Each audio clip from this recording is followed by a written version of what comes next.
Okay, let's go to work here. This committee will come to order. A couple of things, some housekeeping before I read a very brief statement. Where's the housekeeping? Here's the unanimous consent. Yeah. Here we go. I expect to have some representatives from Nevada joining us, so I ask unanimous consent that non-committee members, if any, be allowed to participate in today's hearing after the committee members have the opportunity to ask questions, as long as we get out of here by 3:30. Mr. Chairman, with Mr. Amadei, it's based on his good behavior. I'll just, and I agree. I give consent. To my knowledge, Mr. Amadeo has never displayed good behavior. We'll keep that in mind. So without objection, non-committee members will be recognized at the appropriate time.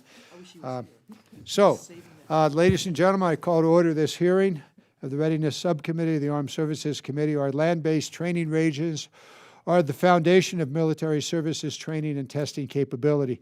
They're places where new weapons, tactics, and techniques are tested. They're also places where our service members get vital training prior to being deployed overseas. We're told that even with the advances in simulator and virtual training technology, there's no place for live fire training evolution, no replacement. The associated feedback from range instructors prior to deployment to a combat area is absolutely essential. While the importance of these ranges is paramount, as with every military installations, the services must ensure that the rangers are also good neighbors. Many have asked if readiness and stewardship of the natural and cultural resources are inherently incompatible. The answer is an unequivocal no. Effective communication, relationships, and the use of tools such as integrated natural resource management plans on installation cultural resource managers and early consultations with tribes and other stakeholders will ensure that these ranges meet readiness requirements and remain viable into future generations. This is especially true for the proposed expansion of two of our nation's premier air-to-ground training and testing facilities, the Fallon Range Complex and the Nevada Test and Training Range. Propose significant expansions and have considerable implications for the surrounding communities, including Native Americans. Due to the size and the nature of the expansion, stakeholders ranging from governors to tribal governments to environmental groups, outdoor recreation enthusiasts have all expressed concerns about the proposals. The services must engage in effective communication and with all stakeholders so that their concerns are at least understood and, if possible, addressed. Today's witnesses oversee the processes and the personnel that attempt to balance these equities to ensure that the services maximize readiness while still addressing the concerns of non-military stakeholders. I look forward to hearing their testimonies. With that, I yield to my ranking member and friend, Doug Lamborn of Colorado. Thank you, Mr. Chairman, for that and for having this hearing. I'm going to ask that my full statement be entered into the record without me reciting it. However, I do want to stress that, yes. Without objection, so ordered. Okay. Thank you. And there are some definite Natural Resource Committee issues here that we all respect, such as protecting the environment, tribal consultation, energy development, access to hunting, and other kinds of issues. I do want to say that Ranking Member Rob Bishop of that full committee and myself on this subcommittee, and maybe a few others, are on both committees, and we will work, and hopefully there's a great working relationship with them as we go forward on this, because they do have primary jurisdiction on the reservation and expansion issue. However, I want to stress this is a unique public land. There are national security implications for not doing the expansion and withdrawal that I think would be very detrimental. So, yes, let's look at all of the concerns, but to me, first and foremost, there are national security concerns with making sure that both of these ranges are fully functional many, many years into the future. And with that, I yield back. Thank you, Mr. Lamborn. Before I move on from the witnesses, we did receive a letter from Chairman Grajava. We'll put that into the record and make sure that you, all the members, have a copy of that letter. He did point out that, yep, they do have primary jurisdiction in the House Natural Resources Committee. He did also thank us for our work in collaborating with them.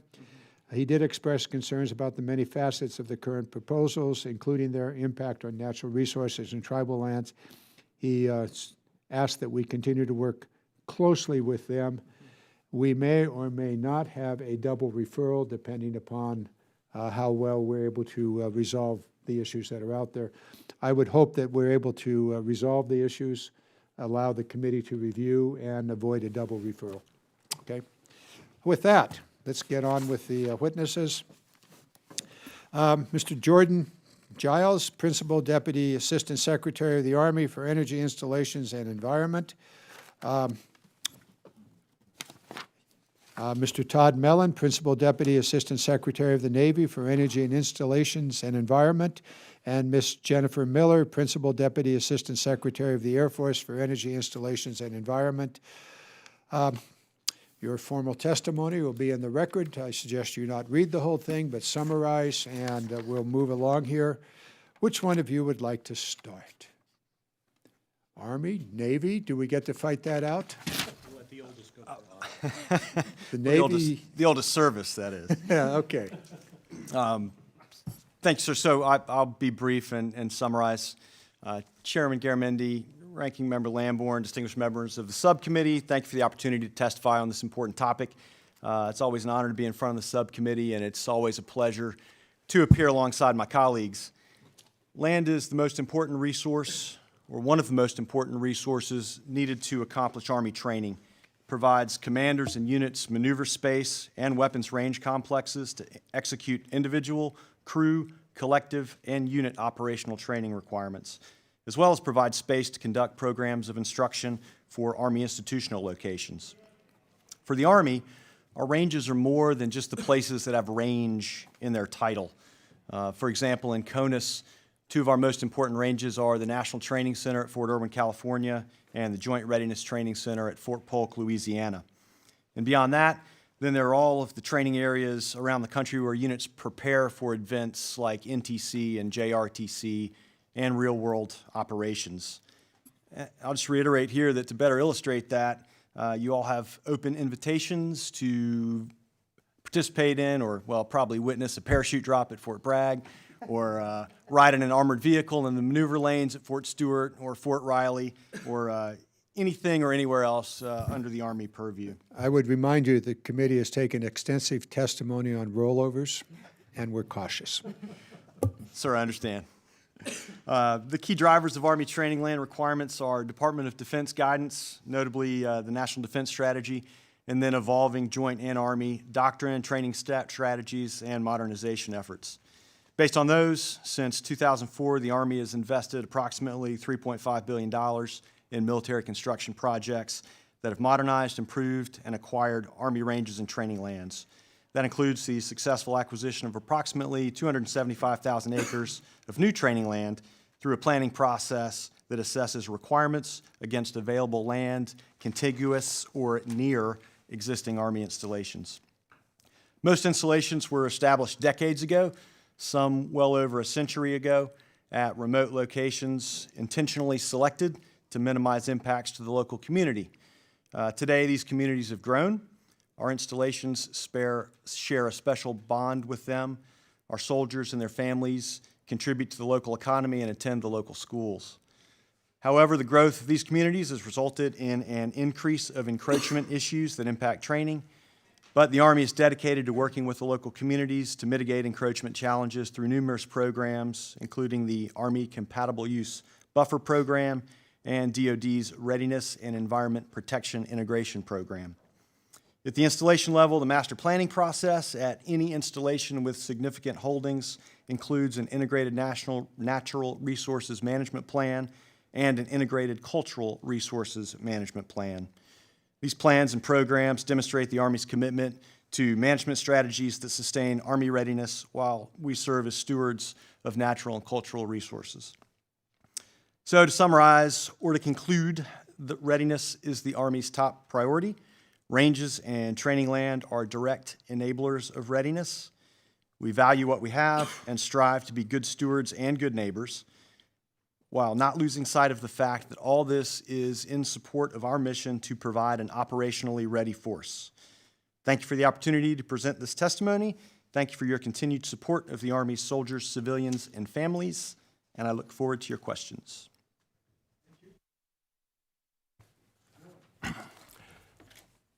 Chairman Garamendi, Ranking Member Lamborn, distinguished members of the Readiness Committee, and other congressional members.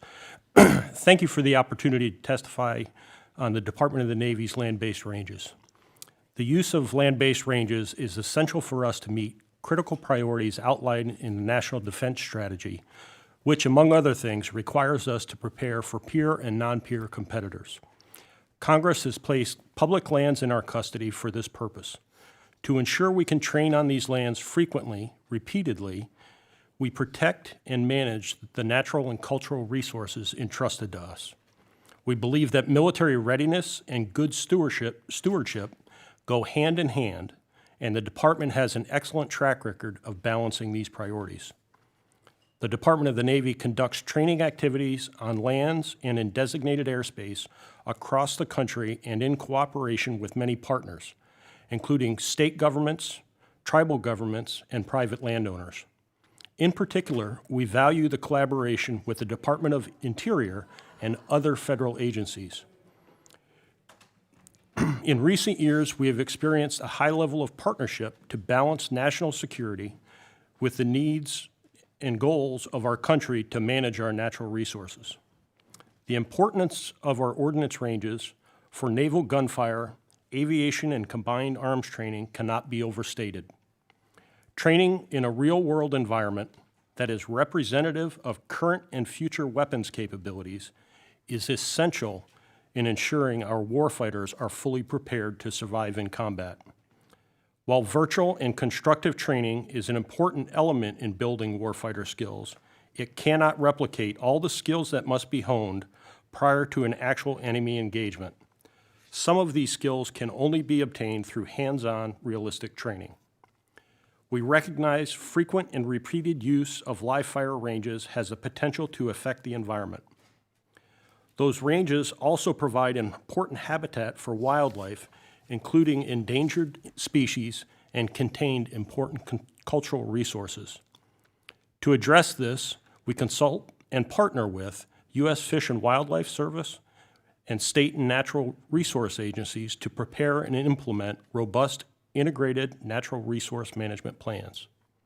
These partnerships have been very effective and beneficial to improving wildlife populations and habitat. With regard to cultural resources, we develop integrated cultural resource management plans in partnership with state historic preservation offices and tribal leadership. We're proud of our efforts to safeguard the many cultural sites on our installations, which includes over 15,000 archaeological sites and over 20,000 historical structures. The Department of the Navy is currently working on several withdrawal actions, of which one is a land withdrawal extension for El Centro Range Complex in California with no change in area or purpose. On another, we are working with the Air Force to extend the withdrawal for the Berry Goldwater Range in Arizona. And lastly, with regard to the Fallon Range Training Complex, we are proposing an extension and expansion of the complex and a change in purpose to include tactical ground mobility training for sea, air, land SEAL teams. In closing, the Department has a proven track record of environmental stewardship and working with our partners. We remain committed to collaborating with state, local, tribal, and federal government agencies to deliver the range capabilities the Department of the Navy requires to meet present and future challenges of our peer and near-peer competitors in a manner that protects natural and cultural resources. Thank you, and I look forward to your questions. Ms. Miller. Chairman Garamendi, Ranking Member Lamborn, and distinguished members of the subcommittee, it is an honor to represent airmen and senior Air Force leaders today. My full written statement has been submitted for the record. Thank you for the opportunity to discuss this topic vital to military readiness and national military strategy, the withdrawal, extension, and expansion of the Nevada Test and Training Range, or NTR. The Air Force understands that we are temporary stewards of the NTR and take seriously that responsibility with which we are entrusted. It is through that lens that we look forward to discussing proposals to meet our expanding requirements while preserving this land for future generations. The Air Force is currently working to withdraw 2 ranges, the NTR and the Barry M. Goldwater Range just mentioned, or BMGR in Arizona. We plan to use some of the best practices from the BMGR as the basis for the upcoming NTR renewal. The NTR is the crown jewel in Air Force test and training. It is the best location in the world to train our warfighters. Only at the NTR can we integrate all aspects of air warfare in a manner similar to what our airmen will see in real combat. This is due to 2 factors: the sheer size and remoteness of the NTR and the huge $8 billion range infrastructure. We maximize this NTR investment with between 16 and 24-hour-a-day operations. The NTR cannot be replicated elsewhere. The NTR is over capacity. Without an expansion, the NTR will fail to meet military training requirements. This extension can increase its capacity by up to 30%. 5 years ago, we began the process of developing a legislative environmental impact statement, or LEIS, for the NTR withdrawal renewal. We used that process to balance mission requirements with minimal impacts to the public, environment, and the taxpayer. The U.S. Fish and Wildlife Service, Bureau of Land Management, Department of Energy, Nevada Department of Wildlife, and the Nevada Association of Counties were all formal cooperating agencies in this effort, as were 17 local tribes through the consolidated group of tribes and organizations. The Air Force has worked extensively with these and other stakeholders over several years to develop a proposal with almost no impact to the land or species. Our proposal would restrict public access to some areas, but only areas where public access is already severely limited. The NTR currently has an 842,000-acre overlap with a Desert National Wildlife Refuge, or the DNWR. We propose to expand this overlap by an additional 284,000 acres to provide public protection for the increased size of the new weapons safety footprints. It is important to note that we are not proposing to expand any of the current bombing areas. The primary use of this expansion is for this public safety buffer. It would leave the lands virtually untouched and pristine. To increase the capacity and realism required for the high-end fight and modern military mission, the Air Force is proposing to allow low-impact ground access in the overlapping portions of the DNWR. However, in total, we plan to disturb less than 35 acres of that potential expansion. This minor disturbance would be limited to emplacing up to 15 equipment pads, maintaining the existing roads, and using a dry lake bed for aircraft to drop off small Special Forces teams for use in the area. Under the current Fish and Wildlife Service restrictions, the military cannot conduct this critical mission training in the DNWR.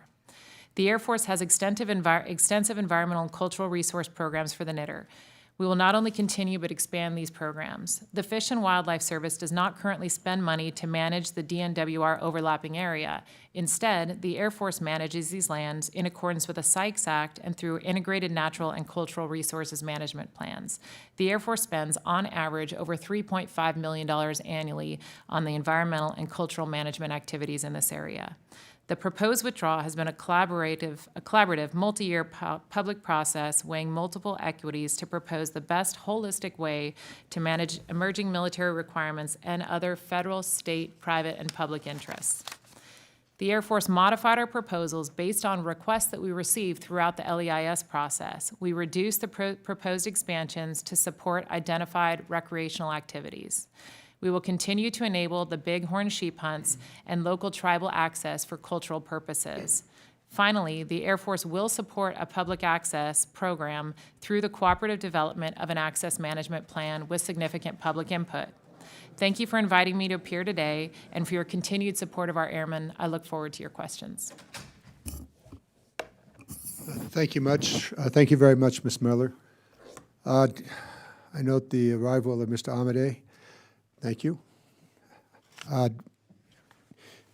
We had an extensive meeting with both the Navy and the Air Force with regard to their proposals. Going forward, I believe it entirely possible that we can accommodate the multiple needs of both the military as well as surrounding community and other interest groups.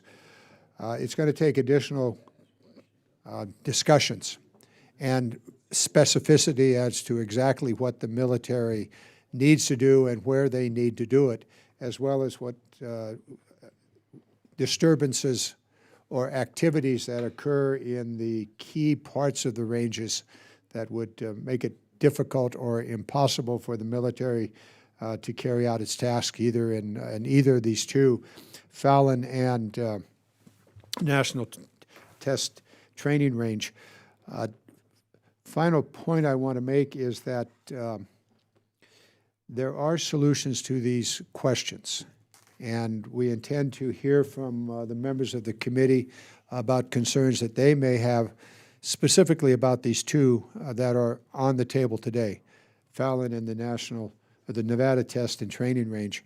There are other facilities that members may be interested in, and when they have a chance to talk, they should take that. Mr. Lambourne, turn it over to you. Thank you. Ms. Miller, thanks for being here. Thank you all for being here and what you do for our country. In your written testimony, you highlighted that the Nevada Test Range could not accommodate some program requests due to physical capacity constraints. Could you elaborate on that, please? Yes, sir. So right now, even with operating many days up to 24 hours a day, the Nevada Test and Training Range does have limitations. We are turning away right now 16% of the programs requested to be flown on the knitter that we just cannot accommodate with capacity. Each of those programs can involve hundreds of flights. So you're talking about hundreds of sorties, and 16% of those we've not been able to accommodate. We believe with the expansion of the southern range for the NTTR, we could increase capacity by up to 30%, moving some of those missions that we can now only perform in the northwest end of the range down to be able to perform those in the south. Thank you very much. And Mr. Mellon, on a similar vein, it seems counterintuitive at Fallon that we're using precision-guided munitions and wanting to expand that use, but that requires a larger complex, although more targeted munitions. Can you explain what's going on there? Yes, sir. While they are much more accurate and higher technology compared with many of our what we would consider gravity bombs, the difference really has to do with the delivery mode. Due to the size constraints on the Fallon ranges today, a typical strike mission for an air-to-ground integrated attack would occur at altitudes of about 10 to 12,000 feet, and they would be dropping ordnance from about 2 to 4 miles from the target. That is not at all representative of the current operational environment, nor is it representative of the altitude and distances we would actually employ for weapons that we use today. Those altitudes change to closer to 30,000 feet. The speed you deliver goes from about 300 knots to about 600 knots. And the distance from target goes from that 2 to 4 miles I was discussing to 10 to 12 miles. So while the weapon itself is fundamentally more accurate, the issue becomes that safety area surrounding that should there be a mechanical failure of the weapon or the weapon's guidance system itself. It is really from a safety perspective, should there be something that happens with the weapon or something that happens in the procedure to provide that additional buffer. The other point I'll make is our new weapon systems, in particular the F-35, bring with it a different and higher power targeting device in their EOTS and laser system. And with that, there's a larger safety zone associated with what's called stray laser energy. So in order to protect the public from that laser targeting system, those areas have to be larger as well. So that's fundamentally the reason behind it. Okay, thank you very much. And my last question is for Mr. Gillis from the Army perspective. You did mention in your, I believe, written testimony, the National Environmental Policy Act, NEPA, and one thing that it did is it let the Army identify public opposition to acquisition land down at Pinyon Canyon Maneuver Site, which people at Fort Carson, which is in my district, go to train at, although that's in another congressional district. There's an issue now at Pinyon Canyon having to do with a natural gas pipeline that goes right through the middle of it. And that restricts the ability to use live fire exercises, unless you want a potential huge natural gas explosion. So if live fire were added to the Pinyon Canyon repertoire, would that help readiness? And what is the Army doing to look at solving the problem of the pipeline so that that readiness could be enhanced? So short answer, yes, sir, that would help, and that would broaden the training that we can do at Pinyon Canyon. To be fair, though, the pipeline was there when we acquired the property, so we can't be too indignant about it. What we'd like to do, though, is work with the community and work with the pipeline owners to get to a solution that would potentially help us move the pipeline. I think there are two ways to look at it. There was an accident out there not related to Army training where natural gas had to be routed around part of the pipeline that goes through the training area. And as far as I know, that didn't disrupt supply. So I think that there's a way to work it. And then there may be a way to work whatever recapitalization is required to address the issues that caused the accident with the pipeline. We'd like to be able to work with the community to leverage that to see if there's a way to reroute the pipeline when the capital improvements are made. Okay, thank you very much, Mr. Chairman. I yield back. Thank you, Mr. Lamboard. Ms. Torres Small, you're next. Thank you, Mr. Chair, and We're going to, excuse me for a moment, we're going to go to the 5-minute clock, and so, thank you. Thank you, Mr. Chair. Just a few quick questions. One, for the Fallon range, I noted that there's the private transactions. If you are purchasing private land, would that acquired land then be taken into the PILT and SRS formulas for reimbursement to compensate for local taxes impacted? I think we're working through that process. It's certainly under consideration from a Navy perspective.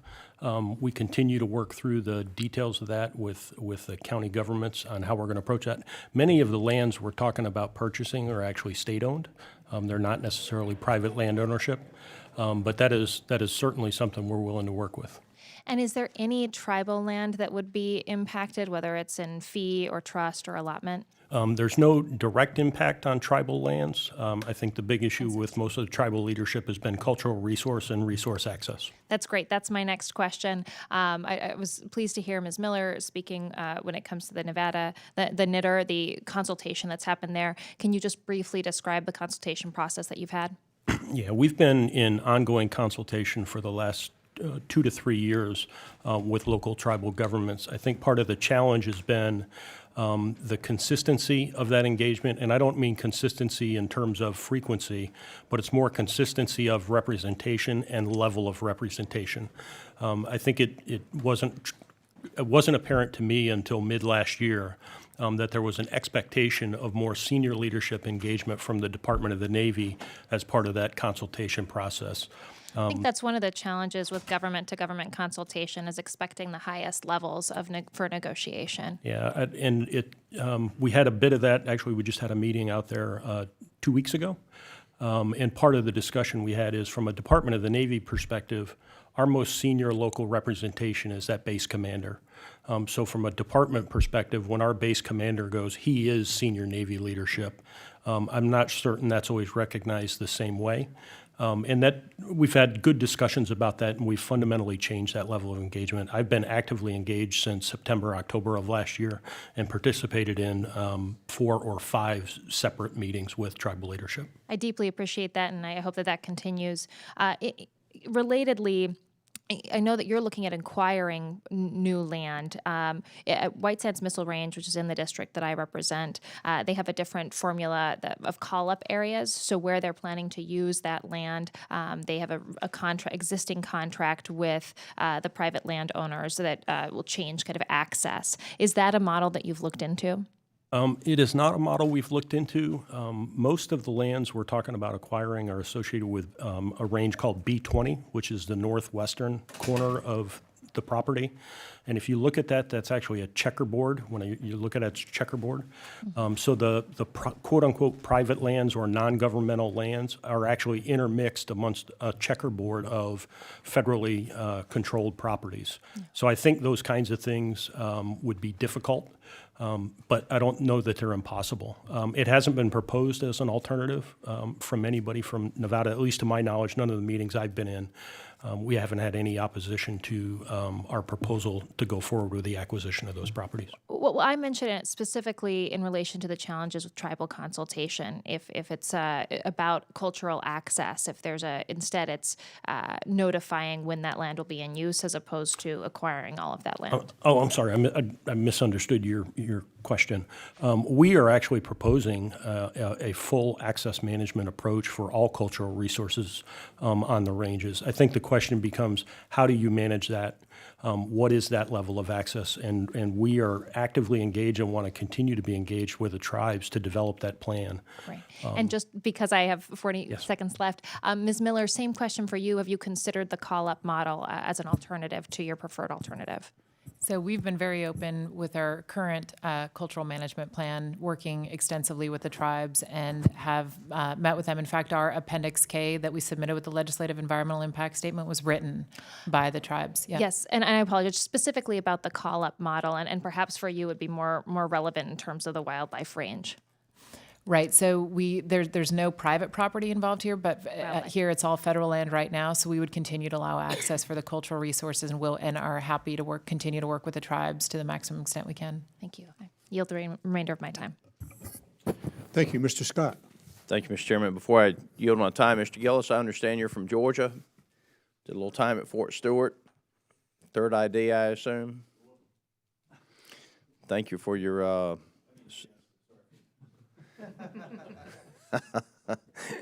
and we just want to say hello and thank you for your service. And when you get done at Washington, I hope you'll move back. Certainly, we had hoped that you would select Fort Benning instead of some lesser base in Kentucky this past week. But with that, Mr. Chairman, I'll yield the remainder of my time to Mr. Amidai. I would prefer not to do that. The rules of the committee being what they are, we're going to take committee members first. Okay, well then I'll ask my questions. Our friend from Nevada. Well then I have questions. Go for your questions. But since we were talking about it, I will have an opportunity momentarily. since we were talking about his state, I thought I would yield to him. So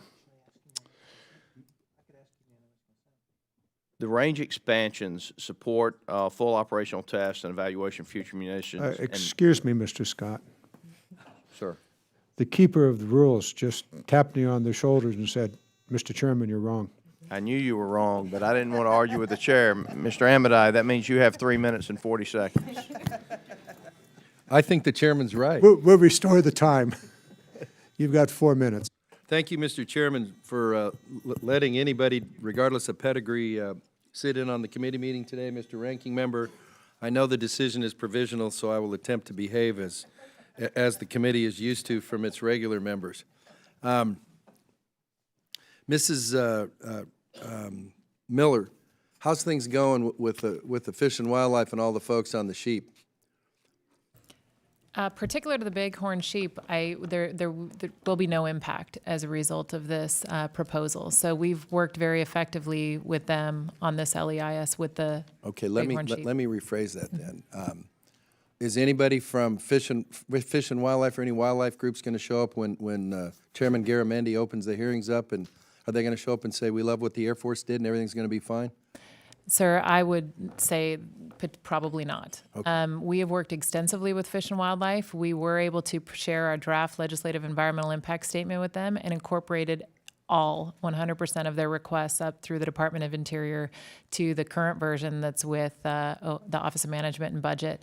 We're also open to, and they had recommended a number of things, even up to including to the extent that we don't live up to our obligations laid out with the Access Management Plan, that we would lose access to the withdrawal, and we'll continue to work with them. Okay, great. sir.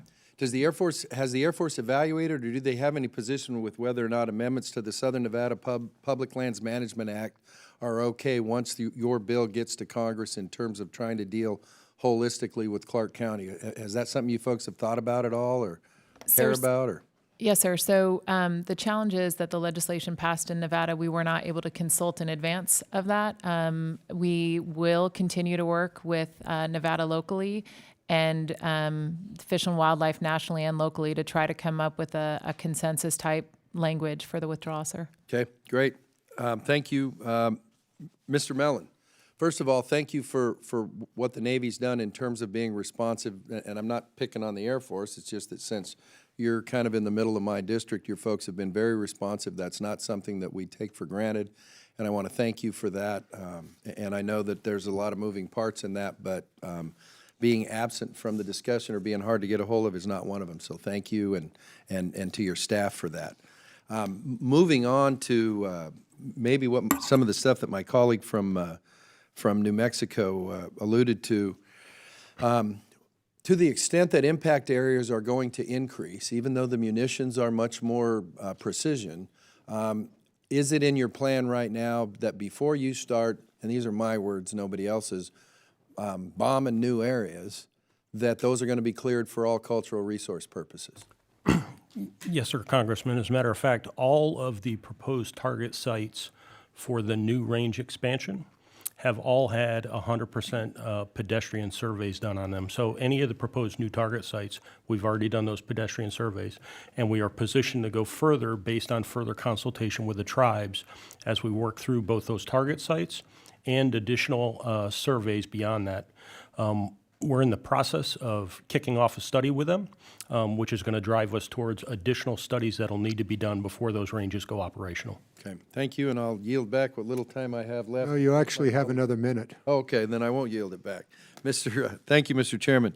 Mr. Mellon, the Fallon Paiute Shoshone folks have got some concerns about stuff within the existing boundaries of the base in terms of historical practices. Any thoughts on how to remediate that, make that pot right, address those concerns? Yeah, so we're moving forward with a couple of different things. First of all, we're in the process of hiring a full-time tribal liaison on the staff for NAS Fallon. Today, we've got a community liaison, so it's beyond just tribal liaison, and then it's the skipper of the base. We want a full-time individual whose pure focus is working those relationships with local tribes to ensure we're doing the things in their best interests. Secondly, for access to cultural resources, we want to work with them on a cultural resource management plan and strategy, as well as an access program. And we actually want to hire tribal representation as part of that access program to essentially facilitate that access, help us manage those schedules when the ranges aren't in use. Same kind of answer for the folks in the Walker River Paiute tribe? Yes, sir. There's some pre-existing issues as well as going forward, so I'm not going to think that they're taken care of, but that's ongoing between now and as we go through the process further. Yes, sir. I actually met with Walker River about 2 weeks ago. We've put an idea on the table for them. We've got some more work to do with DOI and some other entities, but I think we've actually got a little bit of a path forward to help resolve some of those old off-range ordinance issues with Walker River. Okay, great. Now I would like you to. At this time, I would like to yield back, Mr. thank Chairman. you. Appreciate that. As does Mr. Bishop. Mr. Bishop, you're next. Thank you, sir. Mr. Mellon, let me ask you a couple of questions. Goldwater Range. I understand that you're not talking about expanding the footprint of that, just using the same area, same mission, same everything else. If that were, and that's up in 2024, right? That's correct. So if that were to be extended in some way just for the existing range, existing conditions, everything else, if this bill were, if the NDAA were to extend that, how much would that save the Air Force or how much would that save the Navy? I'll defer the cost estimate for the LEIS to the Air Force. The Air Force has actually done the full budget for the LEIS. From a Department of the Navy perspective, we believe our current resource management, our cultural management approach, the custodial care we've done for those ranges has put us in a good position. I think the one thing we lose as part of that is that good community engagement as part of the process. I don't know that should necessarily drive us to an LEIS. but I'm not certain that lack of community engagement as part of the extension shouldn't be accommodated. There's a cost. Ms. Miller, what would the cost be? Sir, the cost for the NTTR LEIS is $13 million. That did include an expansion, so consideration, so you can anticipate that it would be less than that for. Do you have one the for B- Goldwater if you're not talking about expansion, it's just renewal? It would be much smaller, sir, but I don't have the number. I'll have to get back to you that. Okay, I would guess half. In years past, it's about a $7 million cost for over several years if you're just doing a simple renewal. So it sounds like you're back in the same ballpark. If on Fallon or Nellis, could you explain, if your proposal were to go through, how would the desert habitat management be changed if Congress were to support your position? Sir, so we have a map that shows the hashed area. I don't know if you have that in front of you. It's somewhat of a helpful reference because it shows that there's already a significant area between our range and the DNWR. Our proposal is that if there was an extension, that it would be into that same DNWR area. What we would like is to have some of the restrictions removed that currently don't allow us to do anything outside of the small box impact areas and the smaller areas on the withdrawn land. So our proposal would be to enable certain things such as a landing on a small dry lake bed, special ops type and land overwatch navigation, irregular warfare type operations outside the current boxed area. So using Amadee's words, like you're not going to really bomb other areas. If you take on that habitat responsibility, that's an additional task for the military to deal with. Why would you want to expand to do that? I mean, what you're really after here? Yes, sir. So it's less the management of the land that's of interest to the Air Force and more the operations that we can perform on the land. So you're talking about the need for a buffer? Sir, there's two things. So to the east, the area that's hashed in pink on the map is an area that's a weapons safety footprint. That allows us to do more realistic training. So that really is more of a buffer. The area in the current DNWR that we would like to, irrespective of the management of that, but to provide it, to be able to perform additional operations in, would be to be able to go out there at all. Right now, other than recreation and species management, the Fish and Wildlife does not permit the Air Force to go out into that area for any military operations because it's treated as though it's wilderness area. That's the way that Fish and Wildlife currently treat it. It's been designated as wilderness study area since 1974, so they're treating it as though it's wilderness area. We cannot perform any military operations in that area, and under no circumstances are we recommending an additional impact area. So the reason, if I'm hearing this correctly based on other stuff that we have, the reason that ranges, not just the ones you're talking about, but real ranges like Uter, the reason those ranges need additional space is primarily because of the 5th generation equipment that we now have. You're not going to bomb more area, but you just need more space to get the work sir. done. Right now, we can't train like we fight. We're unable to put emitters out in the area to the east of the range. What that means is that right now, after our pilots fight through the enemy, the red team, they would typically then have the enemy IADs there that the emitters. And so what we'd like to do is put these footprints down, these up to 15 dirt footprints where we could do these mobile emitters to put them out there to simulate the enemy. Right now, additionally, without the weapons safety footprint, our pilots have to say, I would release now. They continue flying at a different elevation, different range, and then they're able to release their weapons. It's not realistic combat training. Thank you. Thank you, sir. Thank you, Mr. Bishop. Ms. Stefanik. Thank you. Mr. Gillis, I wanted to touch on a few issues related to Fort Drum. First, I wanted to highlight the recent victory we had locally with the continuation of the re-energy contract with Fort Drum. As you know, Fort Drum is the only Army installation that's 100% renewable energy. It's energy secure, it's energy independent, and for our viewers and the members in the audience today, this is a biomass facility and it creates many, many local jobs. So having that certainty, I think, is really important for the base. That's a comment. My question related to Fort Drum is, as a part of the Integrated Natural Resources Management Plan, Fort Drum is actually the largest Fish and Wildlife Management Act cooperative hunting area in the entire state. So as the ranges and capabilities of weapons increase, what is the impact of that on the cooperative hunting areas like the one we have on Fort Drum? Thanks for the question. So it really varies by installation. And what we've seen really across the board is that we've been able to maintain that partnership and that access to the land for hunting. And it's not just the community that takes advantage of it, but soldiers and their families do as well. So it's important for us to maintain that capability, and we seek to do that wherever we can. Absolutely. It's we have many avid sportsmen in my district, and that's really, really important. And Fort Drum really is the model when it comes to the community support for the base. It's something that we take very seriously and we're very proud of. And with that, I yield back. Thank you. Having completed all of the members, Mr. Amadeo, if you'd like to ask another question, it's 5 minutes. Thank you, Mr. Chairman. Wait, Mr. Chairman, does that mean we have to listen to him? Oh, okay, thank you. Thank you, Mr. Chairman, and I would note the presence of the Dean of the West, and just what a privilege it is to be sitting on the dais below the Dean of the West, for the record. Mr. Mellon, I appreciate the fact that you guys have got to get the bill out of the Pentagon first before it comes up here.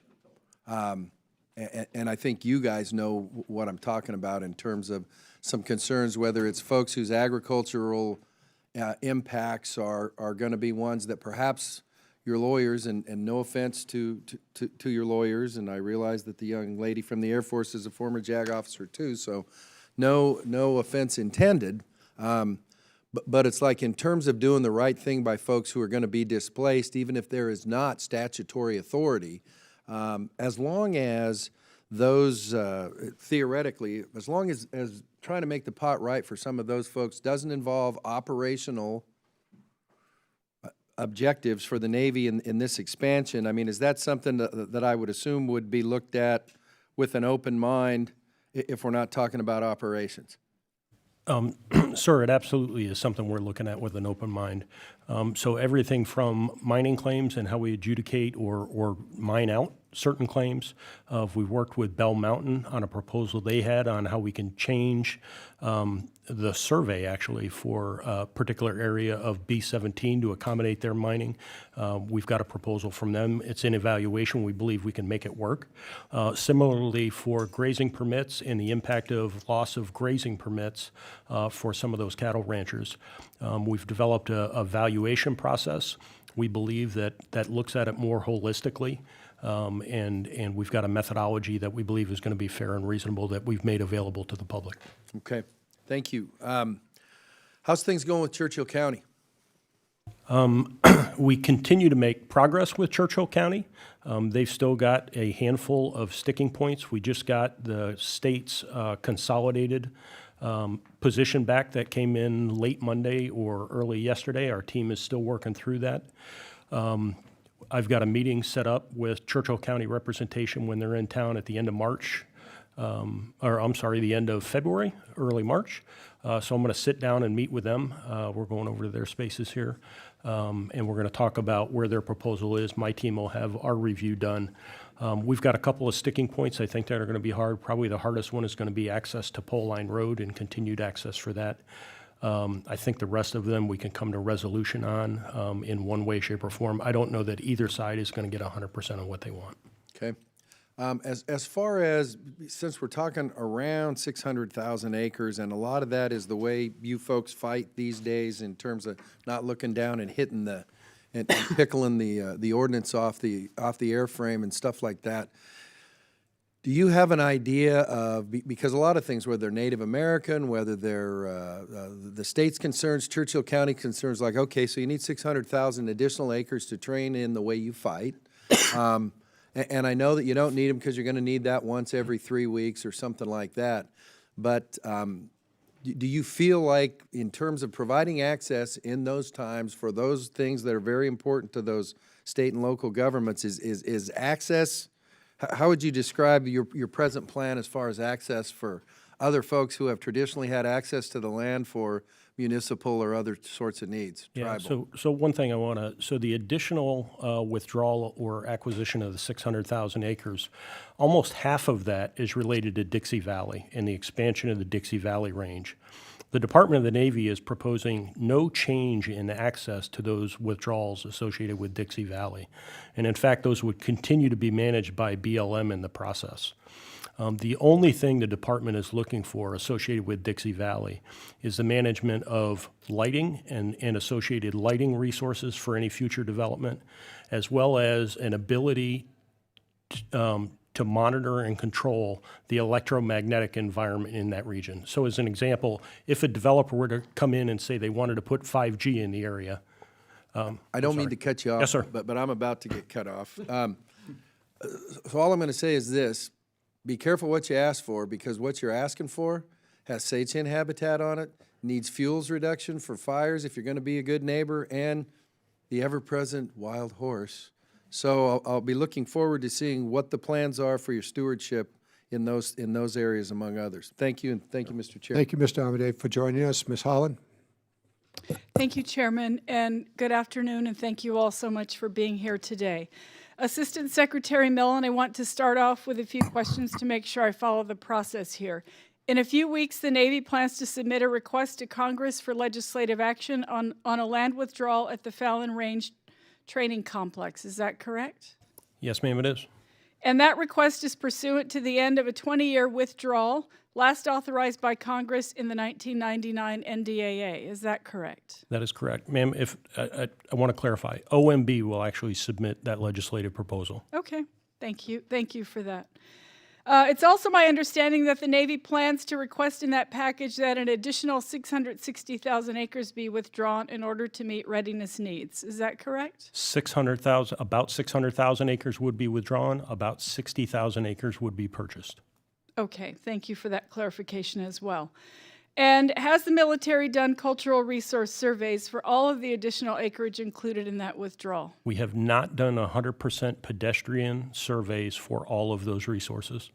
So you haven't done 100%, what have you done? 20%, 30%? We've done 100% pedestrian surveys for the proposed new target areas. And we will continue to expand those based on additional studies and focus areas as we continue to work with tribes in the details of those cultural resource management plans. Okay, so I have a couple questions on that. Can you share whether any tribe was consulted and whether their use of the land or their cultural resources were considered before the Navy began crafting this proposal, or only after the proposal was developed? In other words, can you please provide me with a basic timeline? And just note that I only have 3 minutes left. Yes, ma'am. I think what I'd rather do is, rather than try and recall from memory the specific engagements for all of the tribal engagements, if I can take that for the record, I'd be happy to get those details back to you. Yes, please do that. And while you're doing that, I would like a list of any tribes that have offered written support of the Fallon expansion. Do you know of any right now? I was just going to say, I think that's a fairly short list because I do not believe there are any local tribes that are supportive of the expansion. Do you understand why? I do, ma'am. Tell me just in a few words. The predominant reason associated with their objection to the expansion is driven by two things.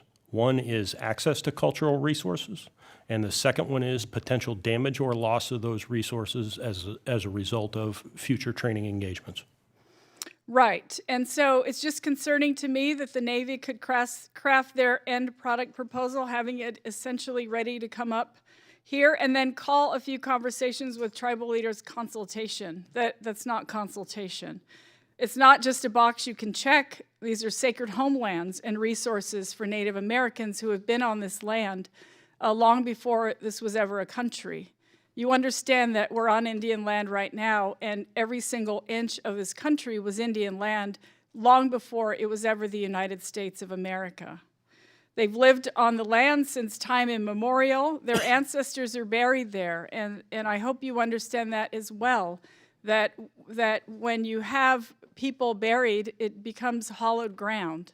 And the idea that this land that's hollowed ground could be used for this type of training it's really sacrilegious in a way to the people whose lives you will affect. So I want to just be sure that you understand that. And I as chair of the subcommittee on national parks, forests, and public lands, I've heard numerous complaints that the military comes to the table with a finished product, then asks for input.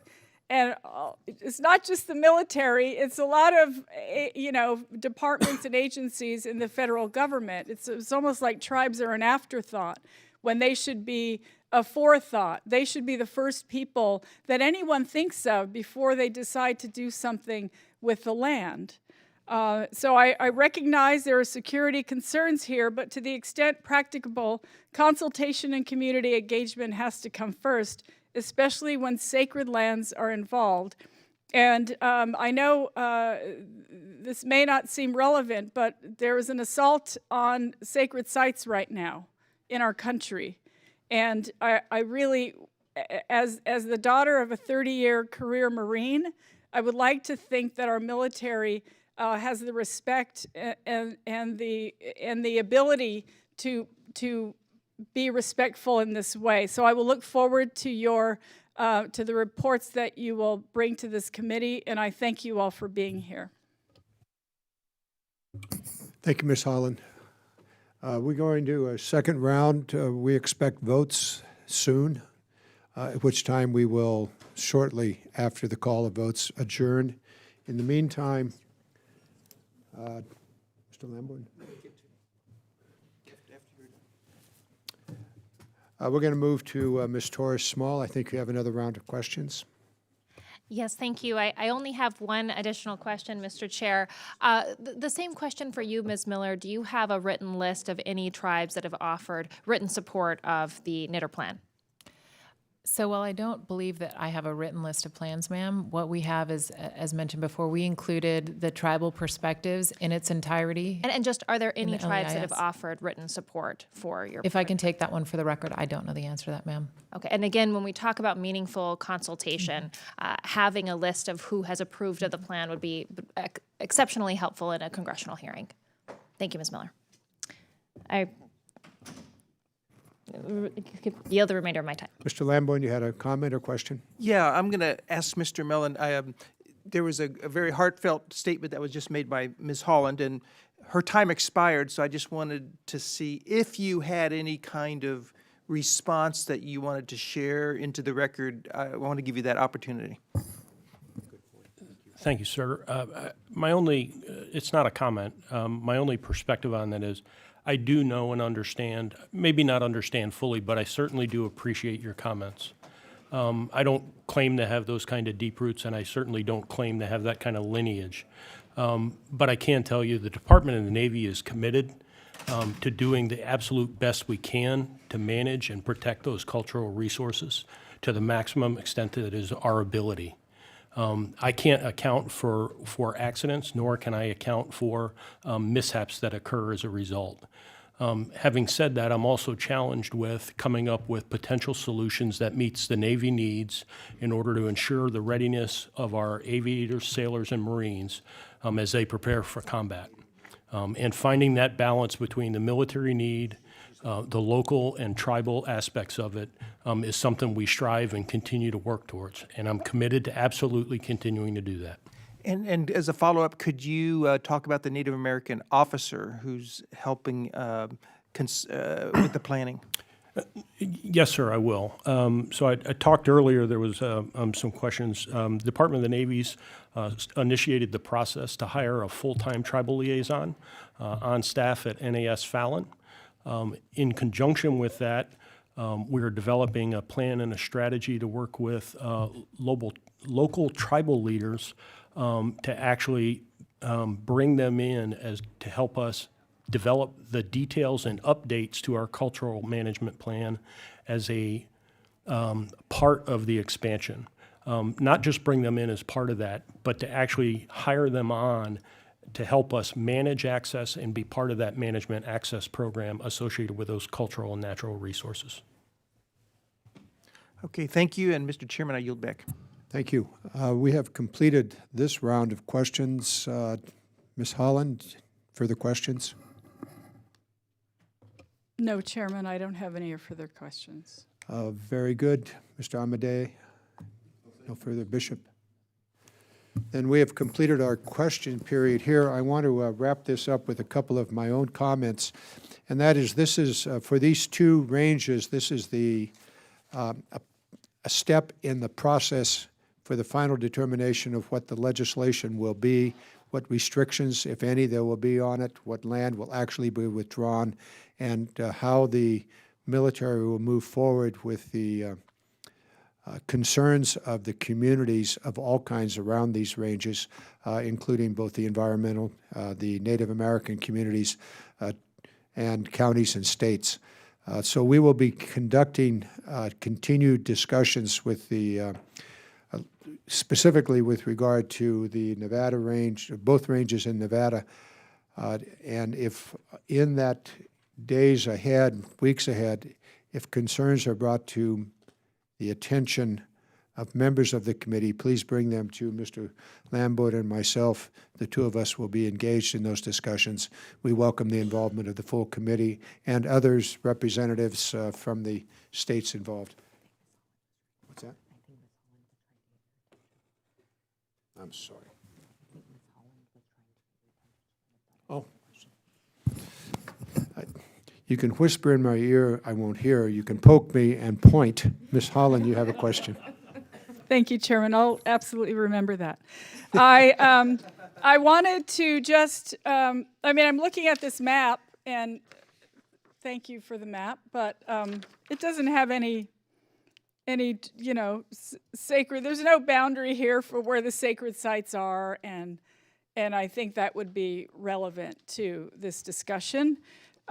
So perhaps you can get with the tribes to look at a map and overlay what they, the sacred sites that they have in the area so that we can see where they are on this map. And that would help us tremendously. And also, Chairman, you may have said this in a way that I just wasn't understanding, but I feel that we need to actually hear from the tribes here.